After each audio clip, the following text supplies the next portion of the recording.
acto vamos a realizar una mesa académica integrada por el doctor Cuauhtémoc Jaime Merino Gallegos.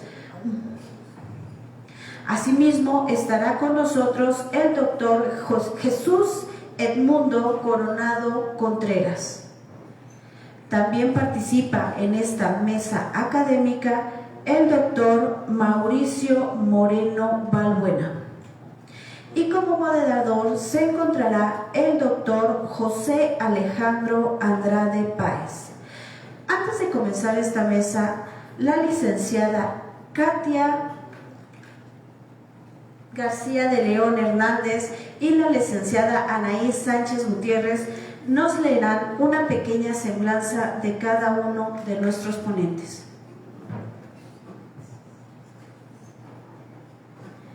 Buenas tardes. Tengo el honor de presentar al doctor Cuauhtémoc Jaime Merino Gallegos, quien tiene formación académica como licenciado en Lingüística y Literatura Hispánica en la Benemérita Universidad Autónoma de Puebla, una licenciatura en Lengua y Literatura Rusa en Moscú, doctorado honoris causa otorgado por Universidades de México y Latinoamérica. De igual manera, imparte docencia en instituciones como Instituto Nacional de Ciencias Penales, Universidad Nacional Autónoma de México, Instituto Politécnico Nacional, Universidad Autónoma Benito Juárez, Universidad Autónoma de Sinaloa. De igual manera, es docente y capacitador para dependencias federales como son Fiscalía General de la República, Secretaría de Defensa Nacional, Secretaría de Marina, Servicio de Administración Tributaria, Secretaría de Educación Pública, Comisión Nacional de los Derechos Humanos, Auditoría Superior de la Federación, Secretaría de la Función Pública, Centro de Investigación y Seguridad Nacional, contando con experiencia laboral en el sector público como subdirector de difusión en materia anticorrupción y subdirector de formación y capacitación institucional en la Secretaría de la Función Pública, Secretaría de Anticorrupción y Buen Gobierno. Cuenta con cargos honoríficos como autor de libros, ensayos y cuentos, colaborador en antologías académicas y literarias, miembro del Comité de Metodología de Posgrado del INACIPE, participante en publicaciones del INACIPE y revistas culturales. Actualmente concluye una novela histórica sobre Ricardo Flores Magón, invitado de honor en eventos culturales y académicos nacionales. Por favor, démosle una bienvenida al doctor Cuauhtémoc Jaime Merino Gallegos.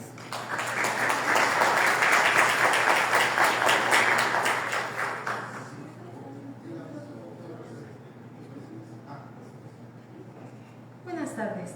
En este cuarto simposio jurídico penal, tema principal, corrupción sistemática como detonador de violencia, tengo el honor de presentar la semblanza del maestro Mauricio Moreno Balbuena. Como estudios académicos, tenemos que es licenciado en Derecho, titulado por la Universidad Anáhuac, México, maestro en Derecho, Loyola University, Chicago, USA, docencia en las materias Derecho Penal, Derecho Procesal Penal, Juicio de Amparo, Argumentación Jurídica, Lavado de Dinero. Como experiencia laboral tenemos que es el sector público, la Secretaría de Hacienda y Crédito Público, instructor del programa antilavado de dinero, recuperación de activos y sistema de justicia penal, The Bureau of International Narcotic and Law Affairs, sector privado, abogado postulante en materia penal, asistente legal en Moreno y Abogados. Cargos honoríficos: es miembro activo del Ilustre y Nacional Colegio de Abogados de México, coordinador de la Comisión de Derecho Penal del Ilustre y Nacional Colegio de Abogados de México, especialista certificado en antilavado de dinero, certificación internacional de compliance, certificación de neurociencia, neuropsicología forense y psicología forense.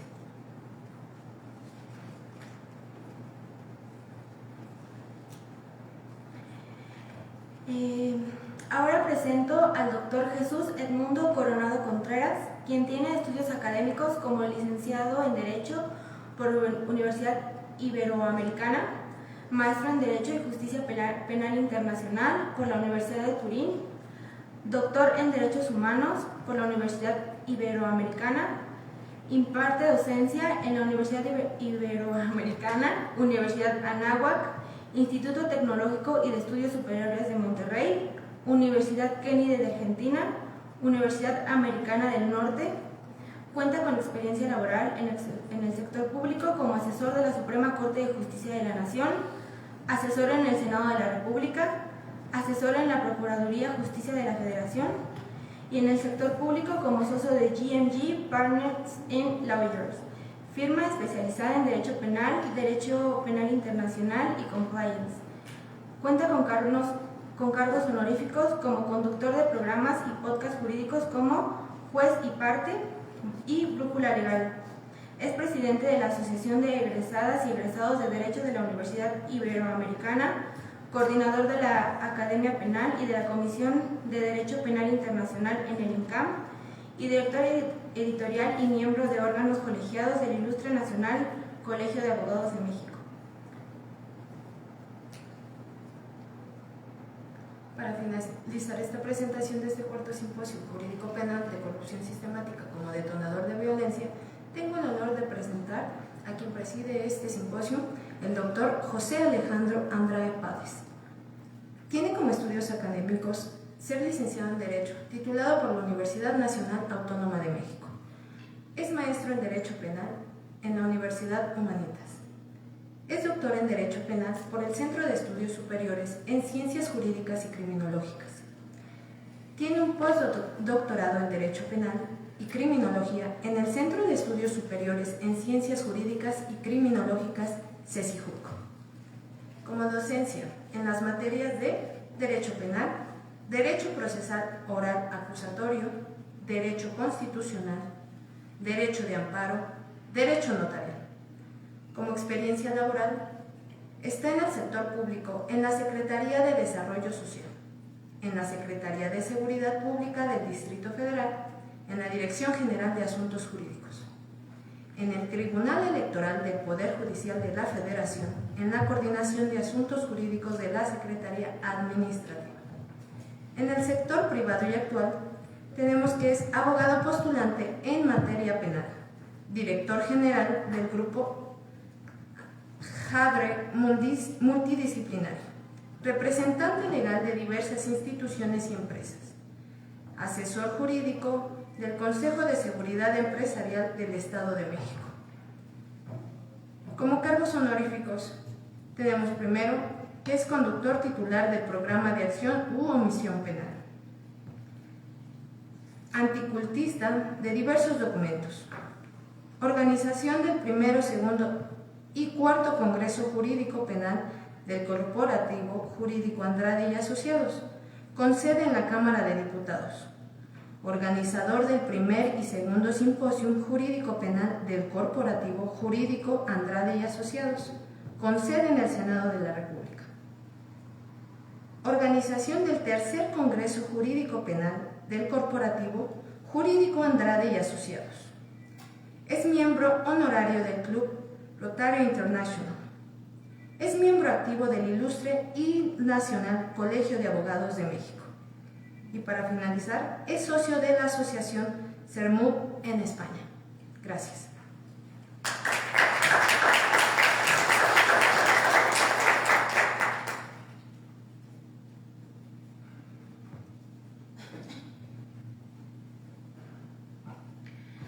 Demos el uso de la voz al doctor José Alejandro Andrade Páez, quien será el moderador de esta mesa de análisis académico. Por favor, doctor. Muchísimas gracias.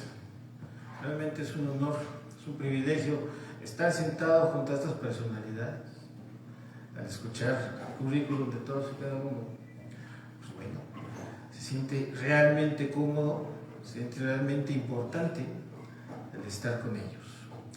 Gente que se ha esforzado por ser un ejemplo a seguir, no solamente en el ámbito profesional, sino también en el académico.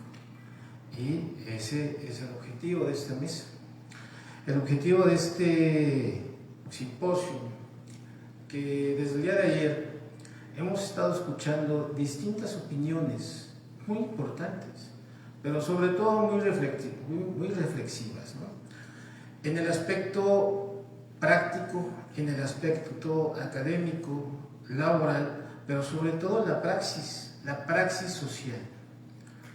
Ha sido realmente un honor tener visitantes extranjeros, del cual nos honramos en recibirlos, en haberles mostrado parte de nuestra casa, parte de estas instalaciones, tomando en cuenta como casa estas instalaciones del Senado de la República, que realmente es necesario sentirlo en el aspecto normativo. Estamos en la casa de las legislaciones, nada más. Entonces eso es, y nos resalta muchísimo la importancia académica. Hablar de corrupción es muy difícil, como lo hemos estado escuchando. Hablar de corrupción la practicamos todos los días y ni siquiera nos damos cuenta. Desde casa, en la escuela, en el trabajo, siempre hacemos algo a cambio de él. Se nos está haciendo costumbre, se nos está haciendo completamente monótono el estar haciendo actos de corrupción, diciendo que no nos damos ni siquiera cuenta. Esta mesa tiene como objetivo hacer ese análisis crítico-analítico, con el objeto de dar esa reflexión, sobre todo al ámbito académico. Gracias a esas universidades que nos acompañaron desde ayer, que nos acompañaron el día de hoy y que están pendientes en las redes sociales. Me dicen que tenemos muy buenos números en la red, nos están viendo y eso es un honor de que se tenga esa interés. Hay bastantes preguntas que, pues bueno, ya en su momento lo atenderemos. Por el momento, pues vamos a hablar de corrupción.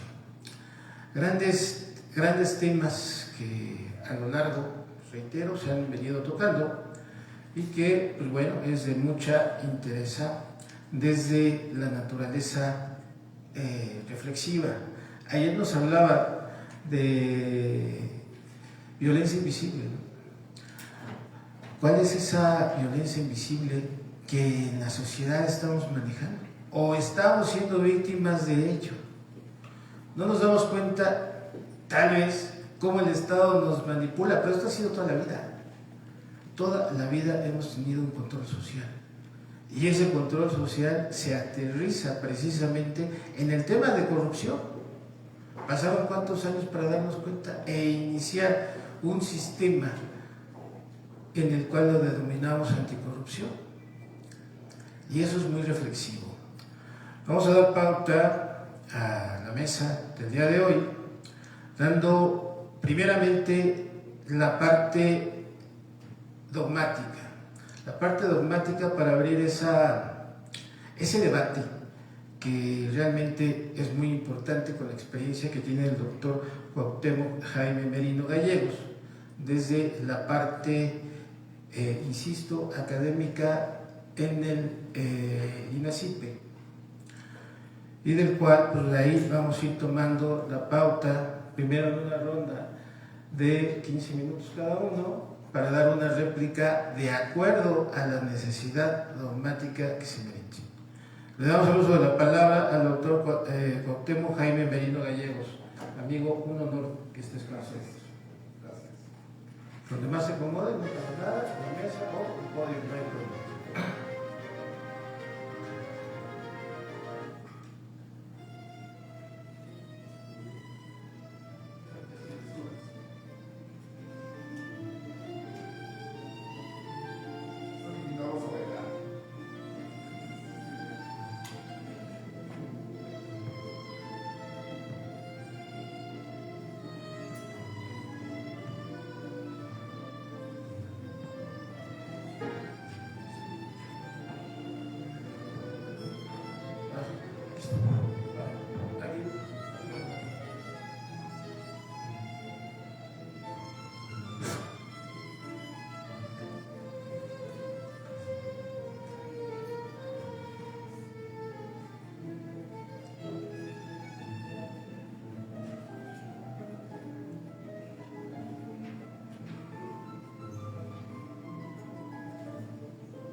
Cierren los ojos y escuchen.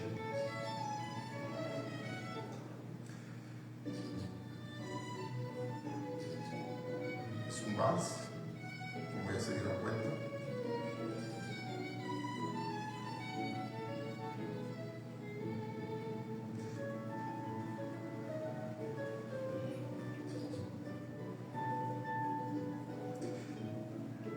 Bien, gracias, Katia.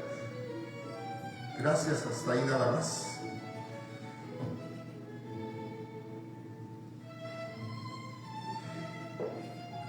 Hasta ahí nada más, preparamos, gracias. Bien, nadie se animó a bailar. Si quieres la paz, prepárate para la guerra. Las leyes son para los pobres, no para los ricos. Porque los ricos son quienes las hacen. El Marqués de Sade. Hola, buenas tardes. Gracias al doctor Andrade, a mi amigo. Gracias a la Cámara de Senadores que nos ha permitido estos simposios de venir a hablar de temas tan complejos, tan delicados, tan dolorosos y tan sangrientos. Muchos niños, empezaremos por ahí. Cuando me dio el tema el doctor Andrade, pensé hablar de la violencia que surge a partir del hartazgo de las masas, de los pueblos, ante la miseria y ante la violencia institucional de los estados. Pensaba hacer un recuento de Benito Aquino, como ustedes recordarán, revolucionario de Filipinas, que cuando muere, marxista, dice la única forma de cambiar el sistema es mediante las armas. Cuando muere, las potencias europeas nombran inmediatamente a Corazón Aquino, su esposa, para que fuera la presidenta. Después la defenestran y en su humilde casa nomás encontraron 3,000 pares de zapatos nuevecitos. Nada más, 3,000. Y después pensé hablar de la década de los 70, para ser más preciso, 1976, de la revolución del Frente Sandinista de Liberación Nacional en Nicaragua, donde ya estaban verdaderamente hartos el pueblo nicaragüense, 3 millones de ciudadanos, contra Somoza y su clase, la miseria en la que vivía Nicaragua. Que el pueblo se levanta en armas contra un ejército profesional y bien pertrechado por los Estados Unidos. Y pensé hablar después del farabundo Martín de Liberación Nacional en El Salvador, esa revolución de la década de los 70 y 80, sí, en El Salvador. Y hablamos de la escoria, disculpen el término, de lo que llamamos los maras. Sí, bravo, el nazismo ahorita de Bukele maravilla a mucha gente. Ajá, pero la basura nada más la están tirando bajo la alfombra. ¿Qué vamos a hacer con esos huérfanos, los hijos de esos maras, que no son más que el producto del paramilitarismo de la década de los 80 que hubo en El Salvador? De eso iba a hablar. Hoy iba a hablar de la Revolución Rusa, 1917, cuando ya estaban verdaderamente cansados los rusos de la miseria y la opresión. Pero en un país europeo, vivir sin calefacción es la muerte. Así de fácil. Por eso los movimientos en Europa, en el norte de Europa, ustedes van a encontrar el desarrollo en los países de Normandía, de Noruega, de Islandia, en los países del norte, porque si no tienes calefacción, una noche amaneces convertido en paleta helada. O te defiendes o te defiendes. No hay de otra. A diferencia de otros lugares donde no es tan imperativo. Y entonces, para las señoritas, para los jóvenes que hoy nos acompañan, sean bienvenidos. Hablemos de algo que nos compete. A partir de la charla del doctor Jiménez, dije, pues retomo sus palabras. Y entonces, la miseria que causa la corrupción.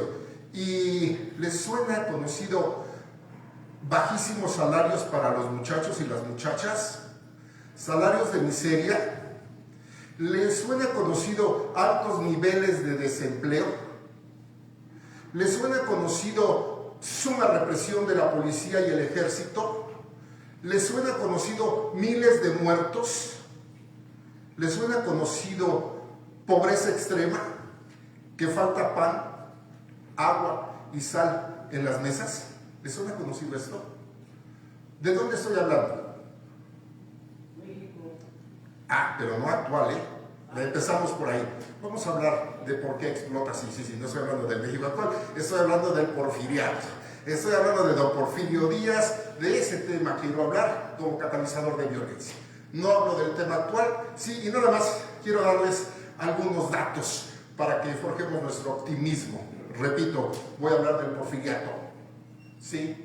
Voy a hablar de ese periodo tan convulso y que somos el resultado de ese momento. Nada más unos datos. En 1895, recuerden que Porfirio Díaz llega en 1876 mediante un golpe de Estado y prometiendo la no reelección. ¿Y qué fue lo primero que hizo? Empezarse a reelegir con el control que tenía del Congreso de senadores y diputados y gobernadores. Desapareció los tres poderes. ¿Cuáles tres poderes más que del papel? Tú quieres controlar un país, decía Porfirio Díaz y sus asesores, controla Hacienda, controla el ejército, controla los congresos. Y en automático te reeliges cada vez que se te dé la gana. Y entonces, algunos datos. En 1895, sí, ya casi para 1900, había 12.748 profesores. Médicos para todo el país, para 10 millones de habitantes. 2.200 médicos. Abogados, 3.300.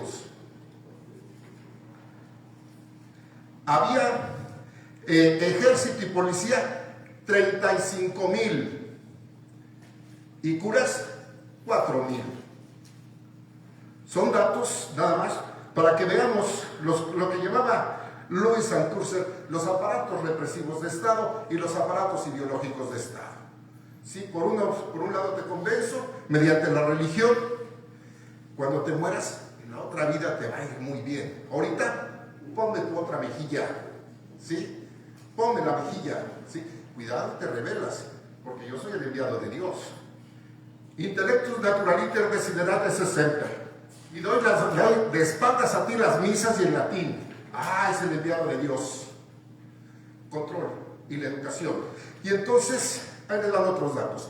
Para 1910, que somos 15 millones de mexicanos, hay profesores 21.000, médicos 3.000, abogados 3.953, ejército, policía y marinos 38.700, curas casi 5.000. Estamos hablando ya de 1910, ¿sí? Y podemos decir, 1878, el presupuesto federal para los estados, sí, por estados, para la guerra, 9.892 millones. Educación, 1.400 millones. Asistencia y seguridad, 194 millones. Salubridad, 4 millones. ¿Sí? Ahora, en total, México, sí, el presupuesto para los estados en 1910, para la guerra, 28.852. Educación, 12.801. Asistencia y seguridad, 2.600. Y entonces, con esto que les estoy diciendo, puedo seguirles dando más datos. Nada más era un cuadro comparativo. Mientras el porfiriato, la clase porfirista, que eran unos cuantos, entregaban las concesiones, como decía el doctor Jiménez, en lo oscurito se firmaban los contratos. ¿Para quién? Para Francia, para Estados Unidos, para Inglaterra y para Alemania. Para ellos. Y entonces le tocaba, por supuesto, algo a los científicos. Ah, pero podrás decir, mira lo que hizo Porfirio Díaz, metió el ferrocarril. Sí, pero para sacar la materia prima de México. Mira, llegaron hasta los puertos de Veracruz y Acapulco. Sí, para sacar la riqueza del país. Si no, ¿cómo la iba a sacar? Mira, hizo Bellas Artes, el palacio, para legitimarse. Ah, pero edificó la columna de la Independencia. Sí, qué bella, ¿verdad? Mientras dependíamos del capital extranjero. ¿Por qué? Porque los préstamos que pedía Porfirio Díaz para la construcción, ¿de dónde salieron? De la sangre, el sudor y las lágrimas del pueblo de México. Eso lo habíamos vivido con España. Y dice Eduardo Galeano en Las Venas Abiertas de América Latina, España ordeñó la vaca, pero los vaqueros genoveses, alemanes e ingleses se mamaron la leche. y le sumas a eso, ¿sí?, el protestantismo, todos los países protestantes alcanzan ciencia y tecnología, pero no voy a hablar de eso. Eso es del pasado y no nos compete a nosotros, ahorita como Porfirio Díaz. Pero yo estoy hablando que la clase porfirista empezaba a traer muebles, ropa, vinos, comidas, todo del extranjero. No consumían lo que estaba acá. Y si ustedes abren ahorita su telefonito, busquen fotografías de las modas de la época del porfiriato y la corrupción a todo lo que daba. Y entonces los porfiristas, los científicos, sí dieron educación básica, pero no porque hayan sido muy buena gente, sino porque era orden de los imperios y de las potencias educar al pueblo de México para que supieran manejar las máquinas, para la tecnología y la modernización. Para eso, por eso nos dieron educación, ¿sí? Y obviamente que Justo Sierra dice, tiene que ser liberal, laica y gratuita. ¿Por qué? Porque la Iglesia Católica, mientras más ignorante, mejor. Entonces, ¿qué es lo que necesitabas? Necesitabas que el pueblo de México, sí, los pobres, aprendieran a leer y escribir para poder operar las máquinas. Obviamente que las concesiones de las minas, los ferrocarriles, el teléfono, el telégrafo y los cables submarinos eran de potencias extranjeras. ¿Y qué decir también de las bancas? Entra la banca francesa, la banca inglesa, la banca alemana, la banca norteamericana y préstamos. Y México paga y paga y paga. ¿Y con qué pagábamos? Con nuestros recursos naturales. Devalúan el oro y la plata, ¿sí? Y entonces, si tú quieres ver qué pasa con la devaluación, viene a partir de la inflación. ¿Qué es la inflación? Los costos de la vida suben todos los días. La inflación es el impuesto a la pobreza, decía Adam Smith. Porque tú tienes un tope. En tanto las élites, por eso los salarios son altísimos. Estoy hablando del porfiriato, ¿sí? Estoy hablando de este momento. ¿Y qué es lo que pasa? Bueno, pues tenemos los monumentos que le debemos al porfiriato. Había una calle que salía del Palacio Nacional directamente y atravesaba, ¿sí?, a la mitad de donde está ahora el Palacio Nacional de Bellas Artes. Sí, ahí están las construcciones. Y la pregunta es, ¿el pueblo de México iba a esos conciertos? Venía ópera, venían conciertos internacionales. ¿Y qué decir de Oaxaca? El primer lugar a donde llegó la ópera en México fue el Teatro Macedonio Alcalá de Oaxaca. El primer lugar que tuvo cinematógrafo fue Guajuapan de León, Oaxaca, porque entraban precisamente por el Pacífico. Y entonces, aquí en México, venían las mejores representaciones en el teatro principal, y teníamos ópera, y teníamos ballet, y teníamos teatro con obras clásicas griegas, como en las mejores capitales de Europa, ¿sí? Entonces, con esto que les estoy diciendo, es una visión muy general, no quiero abusar del tiempo. Con esto concluyo, les podría dar datos y datos y datos sobre el porfiriato. Llevo muchos años investigando este periodo. Estoy haciendo una novela que no me suelta. Línea tras línea tras línea son datos y datos y datos investigados. La UNAM me ha quedado pequeña, ahora con los PDF, con las universidades, ¿sí? Y hay una queja que tengo contra la UNAM. Es pública, pero el Centro de Investigaciones Jurídicas no nos deja copiar una sola de sus páginas. No nos lo da. Y es gratuita, ¿no? La cultura debe ser universal. Y entonces, con esto termino mi primera intervención con una frase. Las dictaduras no se caracterizan por el número de policías y militares en las calles. Las dictaduras se caracterizan porque los mejores puestos y los mejores salarios están en muy poquitas manos. Milán Kundera. Gracias.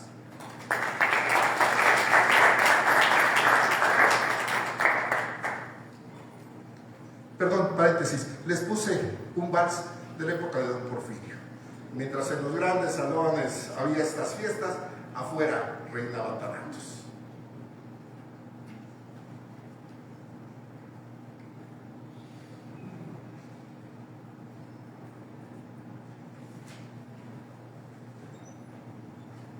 Muchísimas gracias, doctor.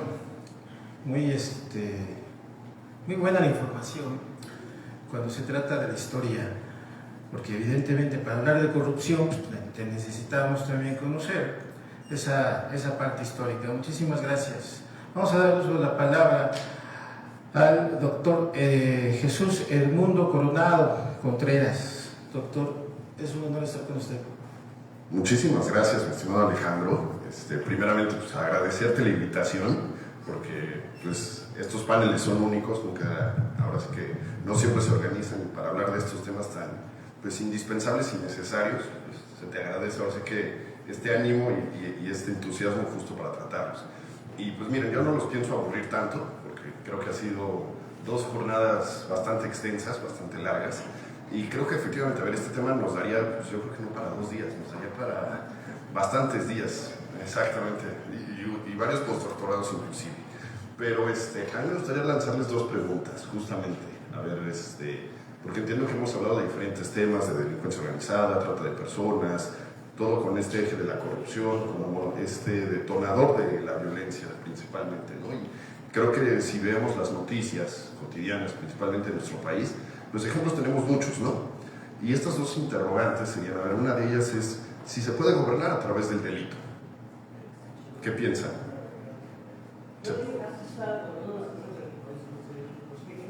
O sea, no solamente se puede, se está gobernando. Ok, y la segunda pregunta sería, ¿el crimen es negocio? ¿Es redituable? ¿Genera muchas ganancias? ¿Por qué no se dedican al crimen entonces? Ah, ahí está la clave, ¿verdad? ¿Hay honestidad? ¿Hay integridad? Ahí está parte del problema, ¿no? Se vuelve redituable. Y una tercera interrogante sería, ¿la corrupción, ustedes qué creen? ¿Es la enfermedad o es un síntoma?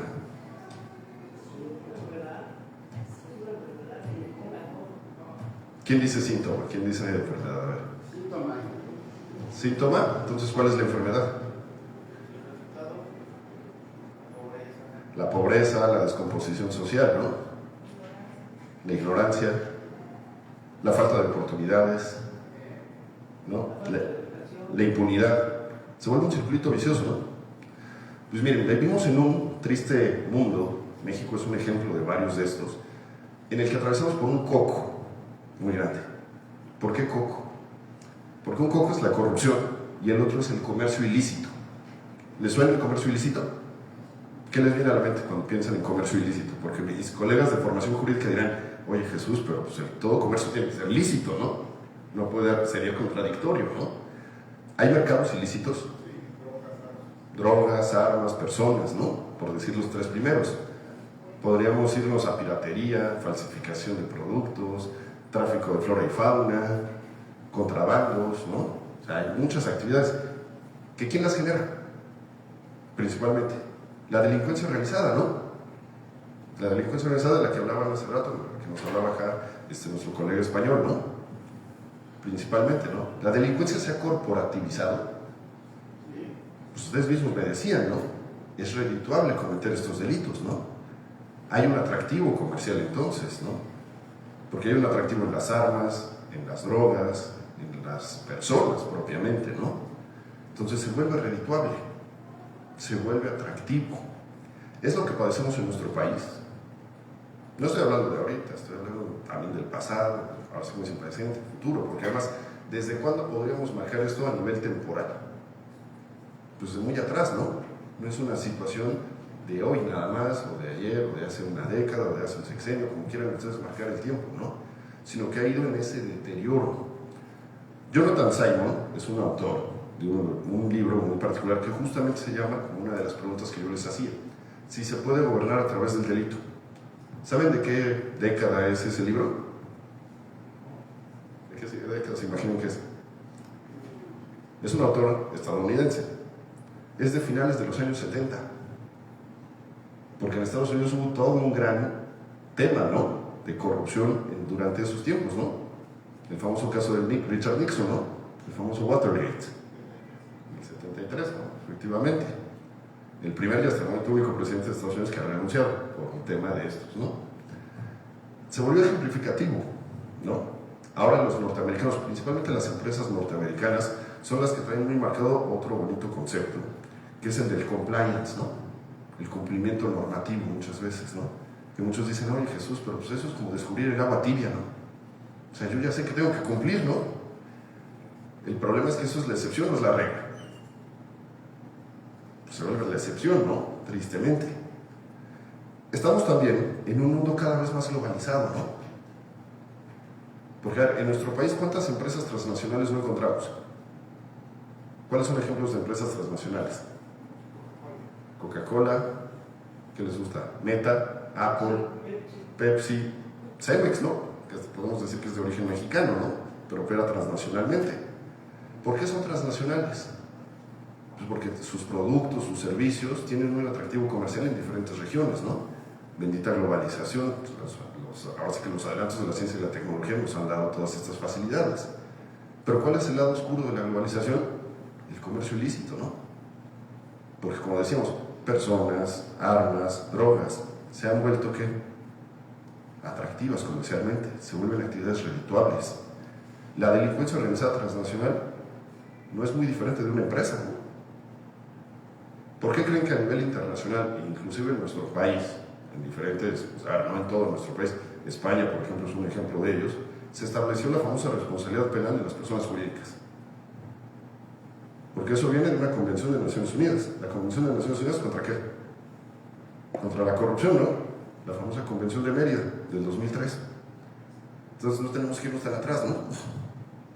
Se ha vuelto redituable, se vuelve negocio, ¿no? Se vuelve un atractivo. ¿Qué pasa cuando realmente tenemos un país? Porque aquí, a ver, hablamos ahorita de la globalización. Hablamos de que existe una economía global. Pues básicamente sí, ¿no? Se ha globalizado mucho el tema de los negocios, ¿no? La economía es muy inclusiva, no discrimina. ¿Hay un derecho global? Hay un derecho internacional que a veces nos sirve de herramienta para solventar ciertas prácticas, ciertas conductas, ciertas cuestiones. Derecho internacional público, derecho internacional privado, ¿no? Lo vemos hasta en la parte teórica. Necesitamos la cooperación internacional. ¿Se da la cooperación internacional? Sí, se está dando En algunos casos, ¿no? muy limitada. Muy limitada. Muy limitada. ¿Los delincuentes, ustedes creen que cooperan? Entre ellos, ¿no? Porque es redituable. A ver, si dividimos el mundo, colegas, de un lado el comercio lícito y del otro lado el comercio lícito, ¿cuál genera más ganancias? El ilícito. ¿Sí? Sí. El ilícito porque no pagas entrada, no pagas impuestos. ¿No pagan impuestos o sí pagan impuestos? Bueno, ya. Pueden pagar impuestos Ya el porque blanqueo ya. opera mucho, ¿no? Ahí tenemos el famoso ORPI, ¿no? Sí. El de operaciones con recursos de procedencia ilícita, el famoso lavado de dinero, ¿no? Entonces uno alimenta al otro. Qué economía tan inclusiva, qué economía que no discrimina, ¿verdad? Pero el derecho sí discrimina. Ese es el problema. ¿Qué sucede, por ejemplo, cuando tenemos esa ausencia de cooperación internacional? Y un ejemplo, por poner uno rápido, es el de Nicolás Maduro, ¿no? ¿Hubo cooperación internacional ahí? ¿O fue la imposición del derecho interno de un país por sobre justo las reglas del derecho internacional? Pues ahí tenemos parte de los problemas, ¿no? Yo les decía, hay un gran coco de un lado, la corrupción y el comercio ilícito. Del otro lado tenemos el compliance y la cooperación internacional. ¿Cuál coco funciona mejor? ¿Cuál está generando más ganancias? ¿Cuál sí coopera entre sí? ¿Cuál sí está entendiendo las dinámicas, digámoslo, de estas cuestiones? Porque el terrorista necesita armas, ¿no? Necesita recursos, necesita capacitación. Ahí tenemos el famoso financiamiento del terrorismo, ¿no? Que es el puente conector entre qué tipo de estructuras delictivas. Pues entre la delincuencia organizada y las agrupaciones terroristas, ¿no? Apple y Starbucks hacen negocio. Pues sí, ustedes van a Starbucks y encuentran productos de Coca-Cola, ¿no? Pues la delincuencia igual opera igual, también hace negocio. ¿Qué sucede cuando vemos justamente que la economía de un país se centra en el comercio ilícito? México, bendito cuerno de la abundancia, ¿verdad? Dicen por ahí, ¿no? El país de las maravillas, México mágico. Pues ahí es donde lo vemos, ¿no? Con esto concluyo mi primera intervención. Muchísimas gracias, doctor Alejandro.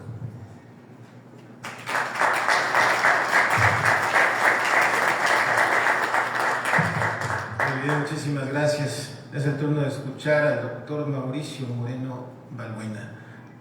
Deseamos los micrófonos, doctor. Muchísimas gracias, doctor Alejandro Andrade. Muy buenas tardes a todos y todas los aquí presentes. Aprovecho también para felicitar al doctor Alejandro, a él y a su equipo por esta iniciativa y organización de este simposio.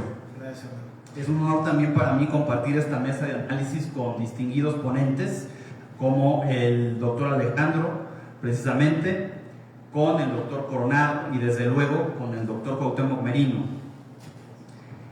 El día de hoy, en esta mesa de análisis, yo quiero traer una reflexión,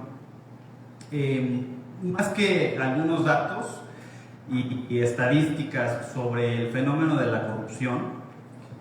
Quisiera sembrar en ustedes algunas preguntas y aprovecho el espacio, el recinto y sobre todo la presencia de muchos de ustedes estudiantes de las facultades de Derecho de nuestro país. Esta reflexión que quiero plantear también tiene como origen mi trayectoria profesional y sobre todo algo que marcó mucho esta formación académica particular fue mi estancia en Chicago, en Estados Unidos, porque definitivamente ver y conocer un sistema jurídico y académico de formación de profesionales aparentemente tan diferente al que tenemos en nuestro país, en México, me hizo abrir los ojos en relación de cómo nos estamos formando nosotros como abogados en este país y que quizá esa formación pueda o deba cambiarse en función de esta necesidad de atacar esos actos de corrupción. Es innegable que también el alto nivel de impunidad que impera en nuestro país es un gran estímulo y es un gran incentivo de las conductas de corrupción. Recientemente, no sé si pudieron ver el periódico Reforma el domingo, no sé si sea muy atractivo leer el Reforma un domingo por la mañana, la verdad. Yo lo vi de hecho hasta el lunes, por equivocación, pensando que era el del... Pero creo que se apagó este micrófono. Gracias. Pero precisamente este domingo el periódico Reforma publicó una serie de datos bastante interesantes sobre nuestro sistema de justicia.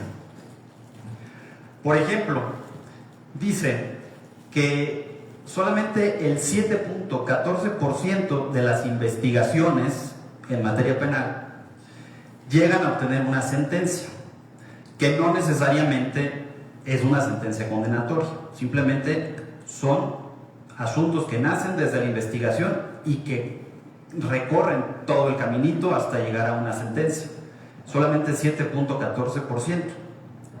Ahora, hablando específicamente de sentencias de condena, el 94.6% fueron producto de un procedimiento abreviado. Es decir,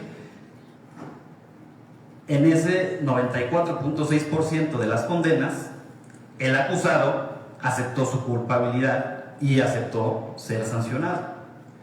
Esto quiere decir que solamente el 5.4% de las condenas fueron producto de un verdadero ejercicio de litigación de los fiscales ante los tribunales penales. Por otro lado, la cifra negra, en México esta cifra negra la arroja la ENVIPE, que es la encuesta nacional sobre victimización a cargo del INEGI. Esta cifra negra, que bueno, veo que no vamos tan mal en comparación con otros años, en la del 2024 arrojó ser del 92.2%, y esta cifra negra se refiere a todos los delitos realmente cometidos, pero que no fueron denunciados o que en ningún caso se inició una investigación al respecto. De acuerdo con esta misma ENVIPE del 2024, llama la atención que la corrupción, según los encuestados, es uno de los problemas principales que aquejan a la población en nuestro país.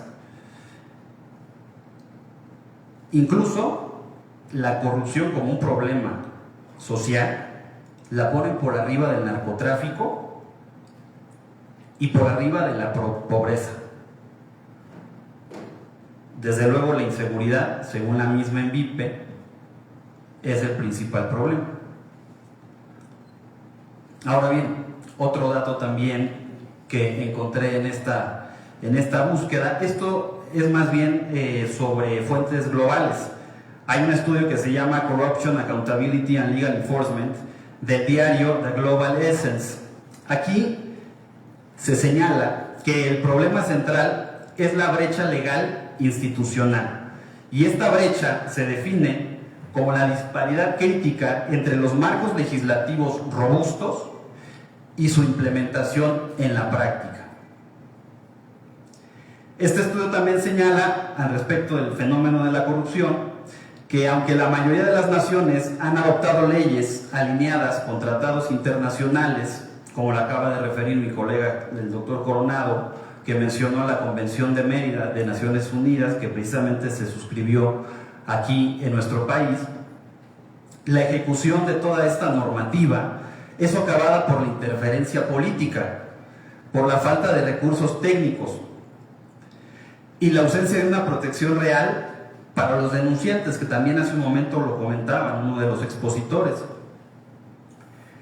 Esta situación permite que las élites de alto rango permanezcan impunes mientras la ley se aplica selectivamente contra funcionarios, subordinados o adversarios políticos, erosionando la confianza pública en la democracia.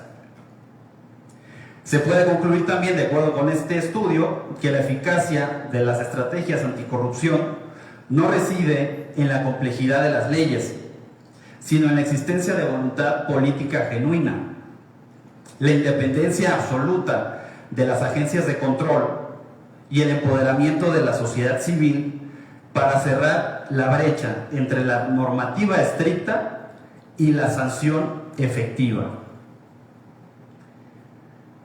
Y que bueno, esta sanción efectiva además debería de traducirse o de percibirse en una baja en los fenómenos de corrupción que realmente ocurren. Y es aquí donde quiero retomar esta reflexión que surgió principalmente de mi estancia en Estados Unidos, en Chicago precisamente, que además pues, es una de las ciudades más peligrosas del mundo si la tomamos desde el punto de vista del número de homicidios dolosos que ocurren.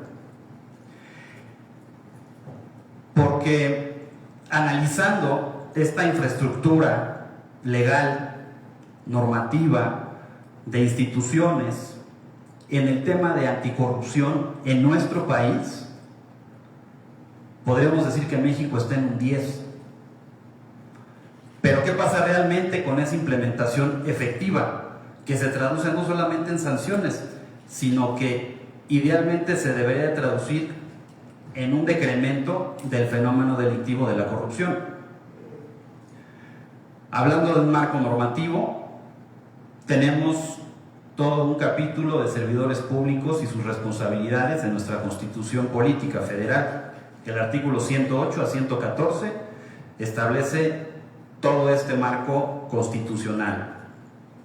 Además, incluso el artículo 19 constitucional marca también un tratamiento procesal penal muy específico y severo para algunas conductas de hechos de corrupción hablo específicamente de la prisión preventiva oficiosa en delitos de enriquecimiento ilícito y el ejercicio abusivo de funciones.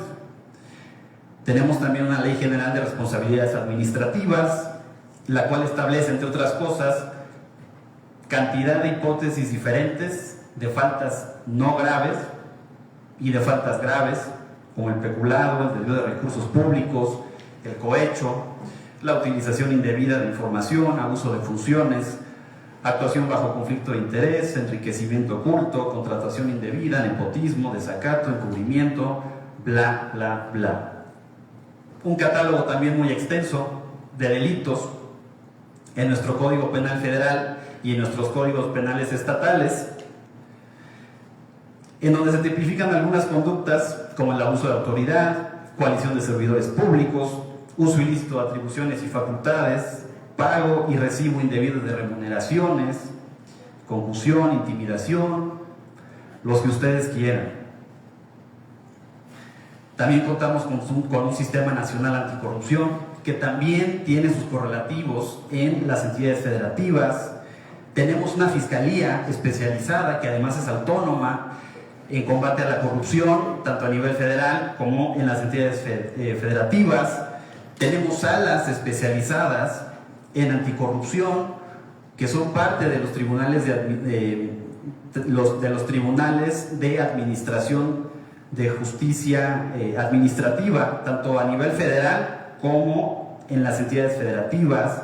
Tenemos los órganos de fiscalización superior, tanto federal como estatales, los nuevos órganos de administración judicial. Desde luego contamos con un órgano interno de control en cada dependencia del gobierno federal, local, es decir, como ustedes pueden ver, normativamente, estructuralmente, México podría decir que es un 10. Tiene un marco jurídico muy robusto para combatir la corrupción. Sin embargo, ¿quién de ustedes podría decir que los hechos de corrupción ya no existen? Que a pesar de ese sistema normativo, ya no hay corrupción en México. Y quiero hablar sobre todo de la corrupción que vivimos desde el punto de vista de la profesión legal. La corrupción que ocurre en los tribunales, en las fiscalías. ¿Cuántas veces vemos sanciones reales contra actos de corrupción?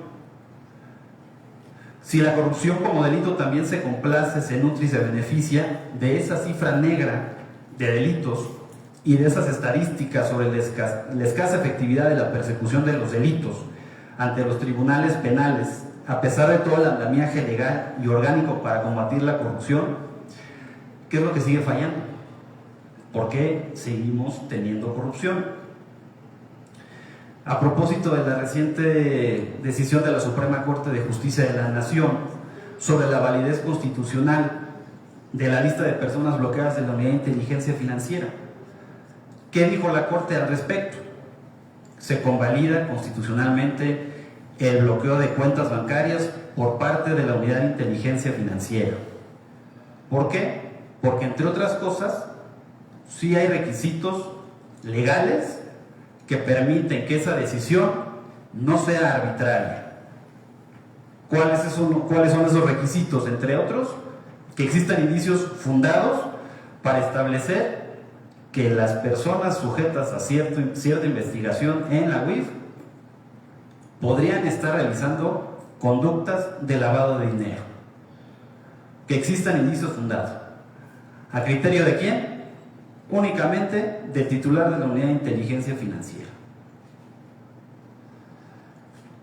Pero ¿cuántos casos escandalosos hemos conocido en donde el titular de la UIF, desde que se implementó la lista de personas bloqueadas, hablo desde el 2014 para acá, un poquito más de 12 años de existencia y vigencia de esa lista? ¿Cuántas veces no nos hemos enterado que el único motivo por el que a una persona la metieron a la lista de personas bloqueadas es porque aparece en una foto con un presunto delincuente? Nada más. ¿Cuántos casos hemos escuchado en donde a una persona se le detectó un depósito en efectivo de 10,000 pesos y que según el GAFI el efectivo es una red flag, es una alerta? Y entonces encuentras un depósito de 10,000 pesos en la cuenta de una persona y con eso la bloqueas. ¿Esos son los indicios suficientes? Y por eso retomo la reflexión. ¿Qué tipo de operadores del sistema de justicia tenemos? ¿Y cómo se están formando?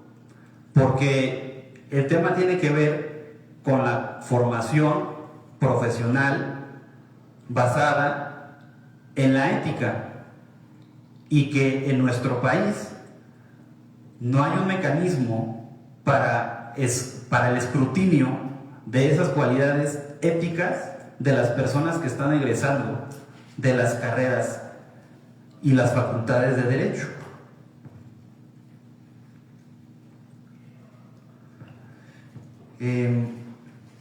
¿Qué tiene que ver con Estados Unidos? Y esta estancia que les comento que tuve oportunidad de hacer en Chicago.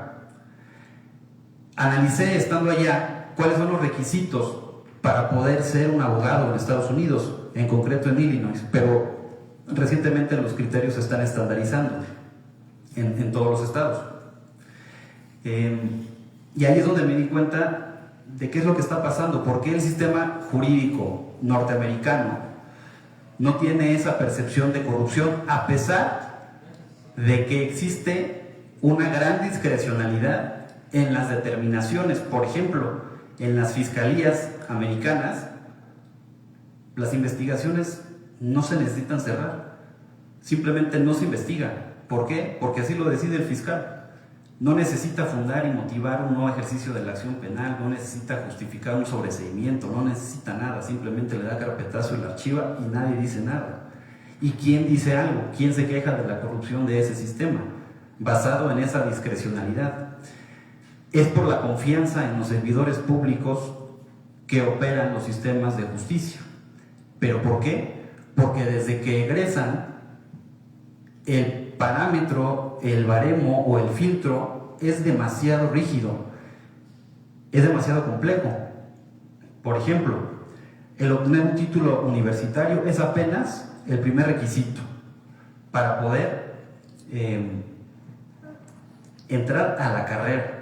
Primero tienes que tener un título, que es el college, para poder acceder a la licenciatura, que es el famoso Juris Doctor. Desde luego necesitas primero aprobar un examen, que es el famoso SAT. La escuela necesita estar acreditada por la American Bar Association. Necesitas acreditar, primero ser elegible para hacer el examen de la barra y pasarlo, que es un examen técnico jurídico. Y que una vez acreditado ese examen, se podría decir que la barra que pertenece a la corte del estado respectivo, cuando ya pasas ese examen, entonces ya puedes ejercer el derecho únicamente en ese estado. ¿Cuál es el candado en materia de ética profesional? Que para poder ser elegible para sentarte a hacer el examen de la barra, te necesitan realizar primero un análisis sobre tus aptitudes, le llaman character and fitness, y ese sí es un escrutinio de la persona. ¿Quién es esta persona? Imagínense que te piden datos personales de ti, de tu pareja, tus domicilios, desde luego información financiera. ¿Cuántas veces has caído en incumplimiento de tus créditos? Tarjetas de crédito, créditos estudiantiles, hipotecas, con qué frecuencia, hasta cuánto monto. Temas desde luego de deshonestidades académicas durante toda tu trayectoria, incluso antes de la misma carrera. En fin, tan solo para poder ser elegible para ese examen, ya hay un escrutinio de las aptitudes y un análisis desde el punto de vista ético profesional de la persona. De tal manera que una persona que ya está autorizado para ejercer el derecho en Estados Unidos, se puede decir que ya tiene un aval en su calidad, en sus cualidades éticas como persona, porque las cualidades técnicas es el requisito mínimo. Esa es una obligación, nadie te está pidiendo que seas excelente, eso es darlo por hecho, tienen que ser excelentes, pero además lo que verdaderamente importa son sus cualidades éticas personales. En México, ¿cuáles son los requisitos para obtener un título y una cédula que nos autorice para ejercer el derecho? Pues prácticamente acreditar la tira de materias de la universidad, que se nos expida el título por parte de la universidad, haber prestado el servicio social, que el título esté registrado ante la Dirección General de Profesiones y no estar sujeto a una suspensión o cancelación del registro profesional. Son solamente aspectos de carácter técnico. Entonces, esta es la reflexión que quiero hacer por la violencia que se genera derivado de la corrupción, y toda vez que ahora las guerras no se pelean en el campo de batalla, sino en los tribunales, ¿qué tipo de operadores legales son los que están ocupando esos cargos de jueces, magistrados, abogados, fiscales? ¿Cuáles son esas cualidades éticas que tienen? Obviamente las técnicas lamentablemente son muy deficientes, pero aún así les dan título. No se diga de las cualidades éticas. Ahora, ¿quién estaría de acuerdo con reformar la ley reglamentaria del artículo 5º constitucional, que es esta ley que regula y contiene los requisitos para poder ejercer la profesión de abogado en nuestro país? Por mi parte sería todo. Les agradezco mucho su atención.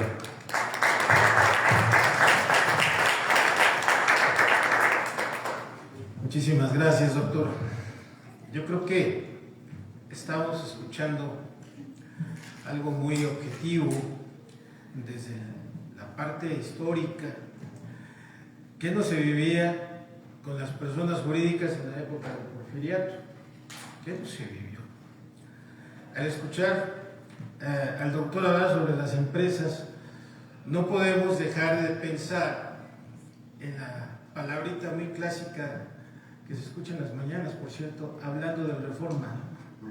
El neoliberalismo. ¿Qué trae el liberalismo? ¿Qué nos trajo el liberalismo en aquel entonces, 70s, 80s? ¿Qué estamos haciendo ahorita? Empresas, sí es cierto, no todas las empresas, dejamos crecer las empresas, pero no todas las empresas fueron legales. Y cuando crece ese fenómeno de las empresas ilegales, pues hay que preguntarle al Chapo cómo fue. Hay que preguntar a todo este tipo de situaciones que, pues bueno, por ahí decían, ¿quién puede decir que no hay corrupción? Yo sí conozco una persona, y bueno, tenemos que ser muy objetivos en ese tipo de situaciones, ¿no? Debemos hablar de un sistema funcional.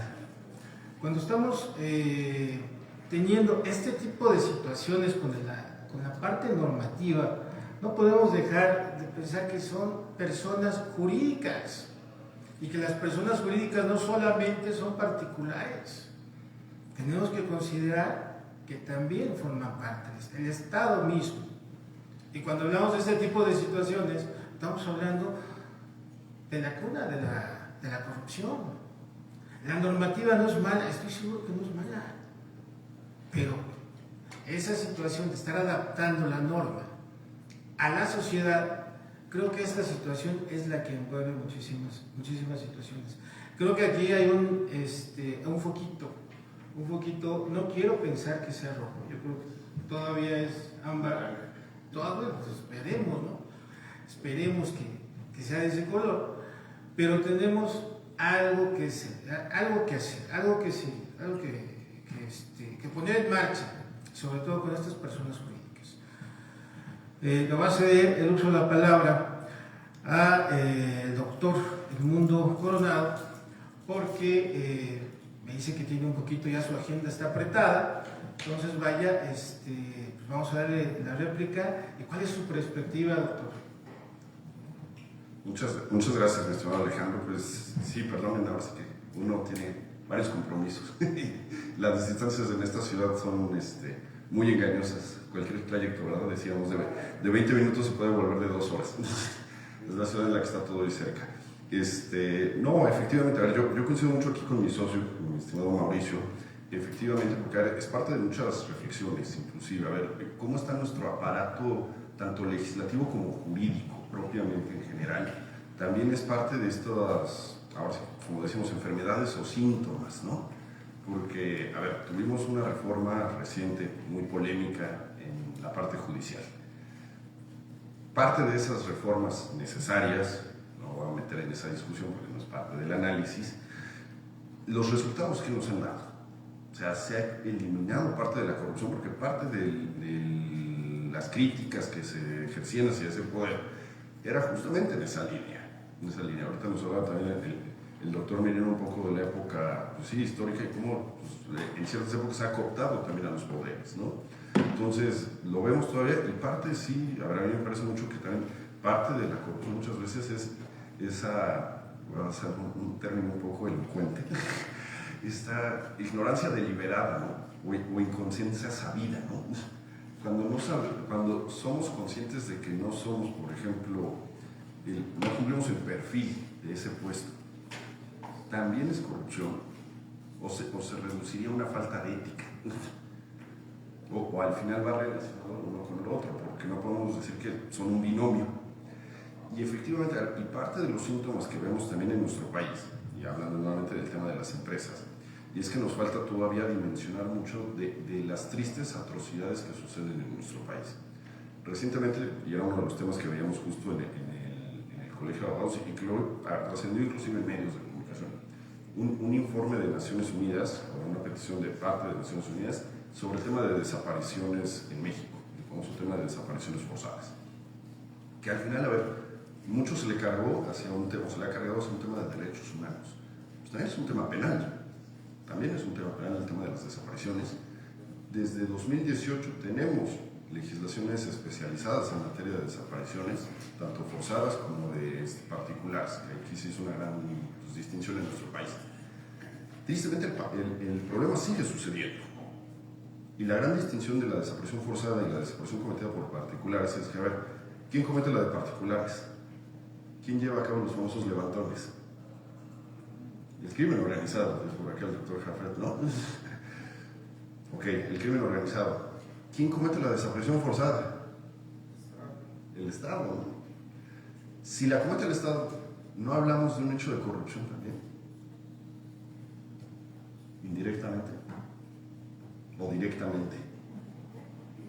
Y que no se juzga, que quede impune. No terminan muchas de estas víctimas de las desapariciones, hablando genéricamente, en los círculos de trata de personas. También. Y luego, pues todo esto derivado de la corrupción. Entonces, si lo vemos, si ustedes ven como dice la película, vemos una gran telaraña. Porque estos son los delitos en la actualidad. Se terminan uniendo, se terminan juntando. Pero parece como la vieja canción esta del elefante en la telaraña, ¿no? Y vamos sumando y sumando elefantes. ¿Hasta cuándo nos va a resistir la telaraña? Porque en algún momento va a tronar. Y lo vemos justo en la descomposición social, lo vemos en ese deterioro justo también a nivel educativo, en las diferentes profesiones, porque hacia dónde se vuelve redituable dedicarnos, a lo lícito o a lo ilícito, que también era parte de lo que yo les mencioné en nuestra primera intervención. ¿Qué se está volviendo más atractivo? Y es parte de este deterioro, de esta descomposición. En muchas partes de nuestro país, tristemente, tenemos una ausencia del Estado de Derecho. Y lo vemos reflejado en la famosa frase de prefiero morir joven y rico que viejo y pobre. ¿No? ¿Y eso en qué se traduce? Para muchas expectativas o del desarrollo que tenemos en nuestro país, ¿no? Entonces, esto lo hemos ligado justo de la parte de esta corporativización, como les decía, de la delincuencia, porque se vuelve redituable. Se vuelve redituable Y ahí es donde tenemos que ir enfocando también nuestros esfuerzos en hacerlo menos redituable, que el crimen ya no sea negocio. Justamente eso es lo que tenemos que ir revirtiendo. ¿Por qué? Porque al final justo la corrupción va de la mano de esto. Porque yo les decía, ese famoso coco. De un lado tenemos el coco de la corrupción y el comercio ilícito. Del otro lado tenemos la cooperación y el compliance. ¿Cuál está funcionando mejor? Pues uno está pisoteando al otro, ¿no? El otro le lleva a hacer carrera quién la está ganando. Y el padecimiento que lo tenemos todos. La enfermedad ya la tenemos identificada. ¿Qué estamos haciendo para eso? Pero bueno, muchas gracias, mi estimadísimo doctor Andrade. Un gusto estar aquí con ustedes. Muchas gracias.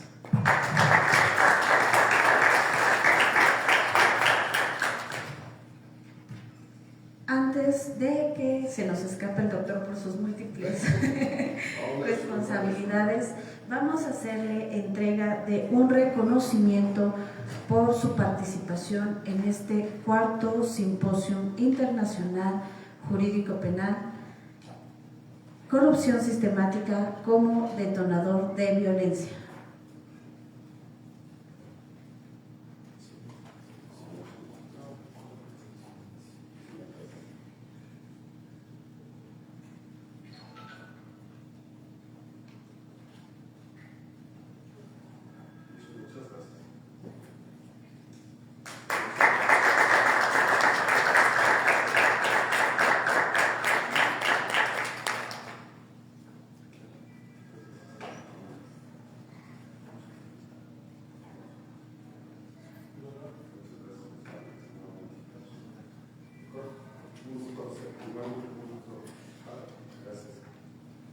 Muchísimas gracias, doctor. Muchas gracias.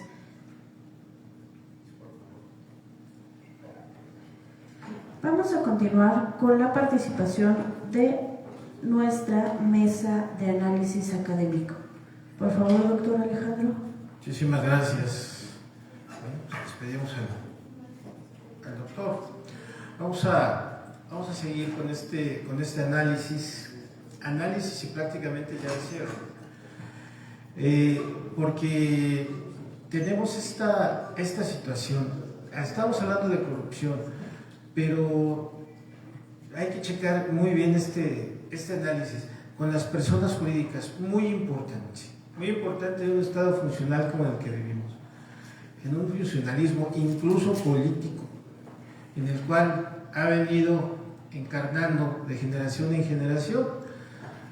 Tenemos que recordar ese milagro mexicano, en el que todo el Estado lo era todo el mundo trabajaba para el gobierno, vivíamos incluso con una delincuencia que estaba organizada, con una logística de un ejército grande, organizado. No se podía pisar un chicle, dicen en Tijuana, porque ya se sabía en Yucatán. O sea, una logística tremenda en aquel milagro mexicano.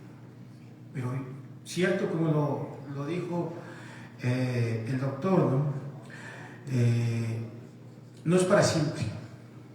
Es un globo que se infla y tarde o temprano termina rompiéndose. Ya pasó en aquel entonces.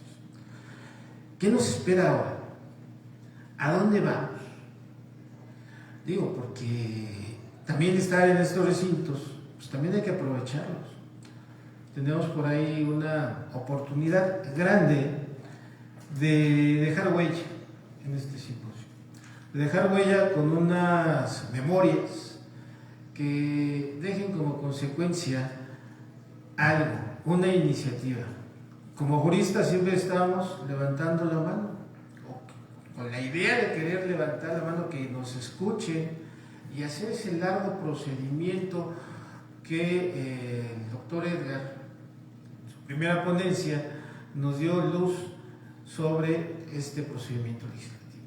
¿Qué es lo que tenemos que hacer?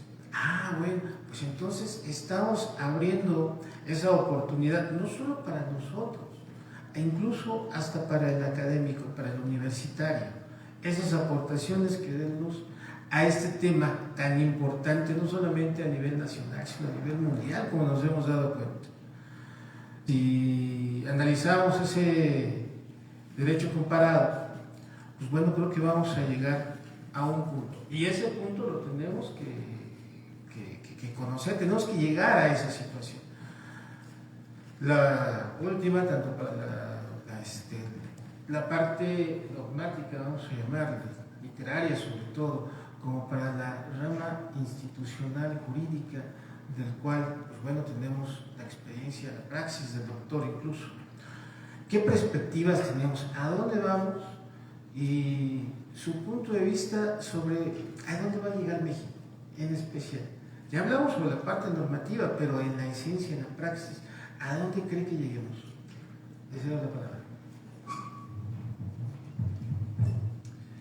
Muchas gracias, doctor Alejandro. Bien, pues no me queda hacer más que énfasis en la integridad como el antídoto para la corrupción, y es precisamente a ese lugar a donde deberíamos de ir,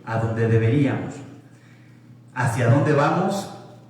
Lamentablemente no veo claro que estemos yendo para allá.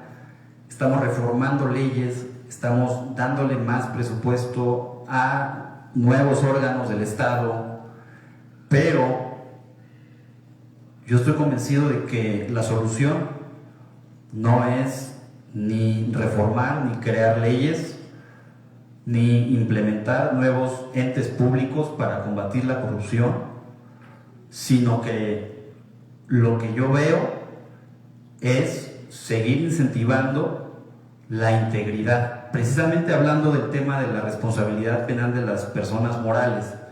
Se habla de una cultura de la legalidad, una cultura de la integridad al interior de las empresas, como ese mecanismo de prevención y mitigación de los riesgos penales y de las responsabilidades o sanciones penales en contra de la empresa, derivado de la comisión de delitos. Nuevamente, ¿qué está pasando con la integridad de los operadores del sistema de justicia? Nos dicen qué no hacer. ¿Cómo? Nos ponen un catálogo de delitos. Eso no lo hagas. Perfecto. Un catálogo de faltas graves y no graves en la Ley de Responsabilidades Administrativas dirigida a los servidores públicos. Ok, perfecto, eso no lo voy a hacer. Pero entonces, ¿qué hago? No sabemos qué hacer. Nadie nos enseña qué sí hacer, nos enseñan qué no hacer. Las consecuencias de las cosas, de los actos ilícitos. Entonces, ¿qué hacer?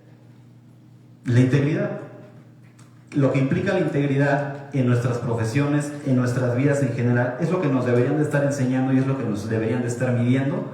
Y tengo que insistir en que precisamente esos mecanismos para fortalecer la integridad de los operadores de justicia, porque además tenemos una gran responsabilidad, porque si la gente de a pie está viendo que el sistema de justicia está completamente corroído, entonces también la población no tiene ningún incentivo para portarse bien, ni tiene un ejemplo que seguir.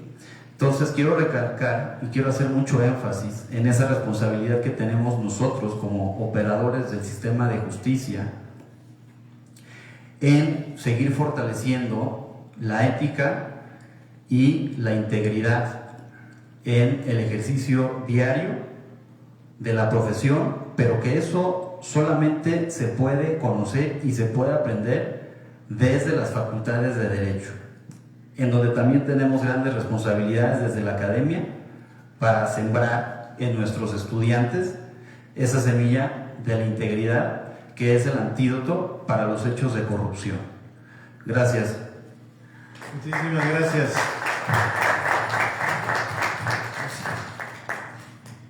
Me hizo recordar a nuestro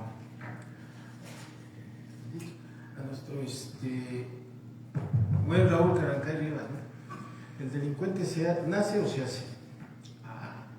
Decíamos, no, se va naciendo, o por lo menos él decía, desarrollado en la sociedad podrida en la que va avanzando.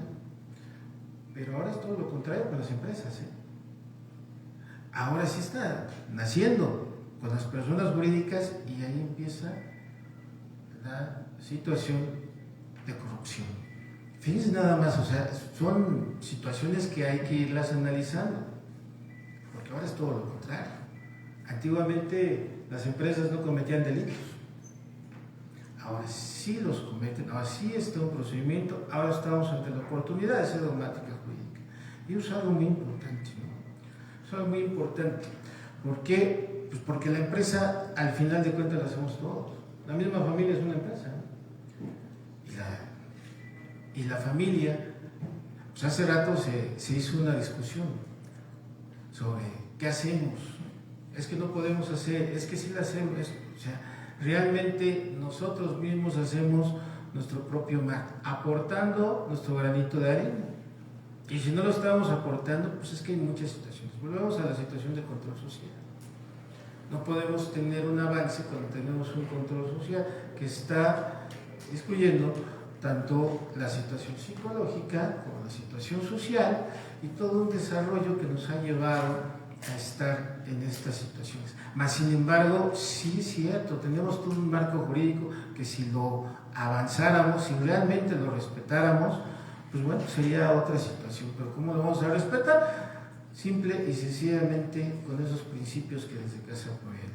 Vamos a darle el uso de la palabra para sus conclusiones al doctor Cuauhtémoc Jaime Merino Gallegos. Adelante, amigo. Bien, gracias. En primer lugar, gracias al Corporativo Andrade, al doctor Alejandro Andrade, no solo por invitarme a decir varias palabras que me preocupan y me ocupan, a la maestra Saavedra, como siempre, sí, por estar siempre apoyándonos. Gracias, Alejandro. Sí, al doctor Mauricio, que nos acabamos de conocer. Gracias al doctor Chavarría, mi teniente coronel, que siempre me viene a vigilar, viene a mis charlas. Gracias, amigo. Y a ustedes, que todavía están acá. Brevemente quiero tocar 2 o 3 asuntos. Primero, veo el derecho desde una perspectiva de teoría de sistemas. ¿Sí? Lo veo desde una teoría de sistemas donde nosotros somos un subsistema dentro de un suprasistema. Latinoamérica está dentro del subsistema del derecho. Entonces, si nos vamos a la teoría de Niklas Luhmann o nos vamos más atrás, entenderemos qué es la teoría de sistemas. Entonces, nosotros somos un subsistema de los Estados Unidos de Norteamérica, tan lejos de Dios y tan cerca de Estados Unidos, de vía Porfirio Díaz, pero bien que le entregó las vías de ferrocarril. La libró porque era más astuto el viejo, ¿sí? El buitre viejo, como le decía el gran Ricardo Flores Magón, el buitre viejo la libró, en cambio, Pancho Madero no. A Pancho Madero sí se la aplicaron antes de 2 años, pero no voy a hablar de eso. Simple y sencillamente quiero decir que tenemos un problema muy complejo. En primer lugar, nos decía el doctor que me antecedió en la palabra, ¿es redituable el negocio ilícito? Claro que es muy redituable, por supuesto. Y entonces hablábamos con el doctor Jafet cuáles son los principales problemas, ¿sí? Con el doctor Jiménez, ¿qué pasa con la delincuencia organizada? Entonces, la DEA, vamos a hablar de cuestiones actuales, la DEA es el Departamento de Control de Drogas o Administración de Drogas. Administración. Es decir, ¿a cómo está el gramo? No es lo mismo comprar 1 gramo de cocaína, me han platicado, en las costas de Oaxaca, que aquí en Tepito, o que en la frontera, o que en Nueva York. Va subiendo. ¿Quién pone? Su Wall Street, y no lo digo yo, lo dice Edgardo Buscaglia. Y entonces no mitifico a Norteamérica, a pesar de que vengo de esa idiosincrasia. Mi familia fundó el mormonismo en México desde mis bisabuelos. Yo estudié en un internado norteamericano, que soy plenamente nacionalista. Y entonces, ya para despedirme de ustedes, les recomiendo un libro que se llama Narco Gringo, de Jesús Esquivel. Dice, ¿cómo en México sí hay cárteles, sí existe la maña? Y en cuanto a cómo llegan las drogas a Estados Unidos, allá no hay cárteles. Hay otros, son unas blancas palomitas, sin embargo son el primer consumidor de drogas. Y después ellos nos venden las armas, se quedan con el dinero de las drogas y de las armas, ¿y a qué bancos van? A ver, guarda $1,000 millones, primero júntalos abajo de tu almohada. ¿Quiénes son? Los banqueros. lo que se decía, industriales, empresarios, comerciantes, políticos, profesionales, administradores. El Chapo, el Mayo, ¿cómo se llama esto último que acaban de matar? El Mencho, el Lencho. Uf, qué brillantes cerebros, que apenas saben leer. Bueno, pero se requiere el manejo de imagen. Sí, y entonces ahí es donde quiero entrar al siguiente libro. Les recomiendo un libro que lo pueden bajar en automático, en PDF, se llama Los Tecnofeudales, de Yanis Varoufakis, con B, Yanis Varoufakis. Es el libro de moda, Los Tecnofeudales. Fue exministro de Economía en Grecia, obviamente de corte materialista, y entonces él habla de los tecnofeudales. Él dice, los verdaderos ricos del mundo son los Zuckerman, ¿cómo se llama el dueño de Internet? Es Elon Musk, ¿sí? Son todos los que inventaron la red, porque viven como los feudales de la renta de la red, del espacio de la red, y para ellos trabajamos todos. En el momento que tú estás utilizando tu celular, mandando un WhatsApp, que ves un comercial, que bajas YouTube, que mandas Facebook, que mandas Instagram, que mandas todo lo que manejas en las redes, en ese momento está monetizando ¿quién? Los tecnofeudales.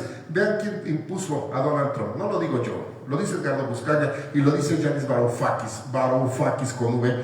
Pueden bajar el libro Los Tecnofeudales, que es excelente. Es el libro de moda. Y entonces ahí vas a entender la importancia que tiene Norteamérica y el sistema y lo que llamamos la Internet, la red. ¿Para qué la red? Pues para agarrar animales. Para eso son las redes. Si no, le diríamos líneas de comunicación o de intercambio de información. Bueno, pero es la red. Entonces, ese es el segundo libro. Primero es Gringo Viejo, de Jesús Esquivel. Él habla de cómo se maneja el narcotráfico pasando la frontera. Los Tecnofeudales, de Yanis Varoufakis. Y me despido con un cuento. En alguna ocasión había un rey muy poderoso. Y ese rey muy poderoso se sentía omnipotente. Y entonces entra en guerra con otro territorio al lado, pierde la guerra, pierde la familia, sale escapando, se deshace su ejército y huye a las montañas. Entonces se reorganiza en las montañas, sí, pero él tenía un grupo de asesores, sus asesores no le avisaron que iba a perder la guerra, lo pierde la soberbia, acuérdense que es uno de los jinetes del Apocalipsis, sí, la soberbia. Y entonces se reorganiza el rey, llama a sus asesores, pero manda a traer a su amigo, un viejo, que fue quien lo cuidó de pequeño, un jardinero. Se reorganizan, llega nuevamente al poder, conquista el triunfo, vence a sus enemigos, recupera a su familia y recupera el poder. Y hace la gran fiesta. Vamos a festejar la gran fiesta. Y entonces le manda a traer al jardinero y le dice, ¿cómo ves? ¿Me puedes asesorar? ¿Qué hago ahora que he triunfado? Y le dice el jardinero, pues yo nada más cultivo las plantas, las flores, hasta con espinas, amigo. Entonces, ¿qué le hace? Fue un chiste privado, ¿verdad? Muy privado. Entonces, dice, en una sola frase dime qué hago en este anillo. Y le da a todos sus sabios, a todos sus asesores, el rey, que le pongan en un anillo de oro, cada uno distinto una frase. Todos se lo dan y le dice al jardinero, nada más te voy a dar un consejo. Ábrelo cuando yo te diga. Ábrelo cuando yo te diga. Sí, se hace la fiesta, recupera el poder y entonces el rey le come las ansias por abrir. ¿Qué dice la frase del jardinero? Y entonces va a verlo el jardinero, está un día cortando las flores, está regando y lo manda a traer. Oye, déjame ver qué hay ahí. Vamos a tener una gran fiesta. Quiero que estés a mi lado, que te sientes a mi lado. Y le dice el jardinero, sí, ¿puedo abrir el anillo? Ábrelo. Lo saca y la frase era 4 palabras. Todo esto también pasará. Todo esto también pasará. ¿Cómo? Pero si estoy en el triunfo, estoy en el boato, he conquistado el poder. Precisamente, es para cuando estés en el poder. Todo esto también pasará. México, todo esto también pasará. Gracias.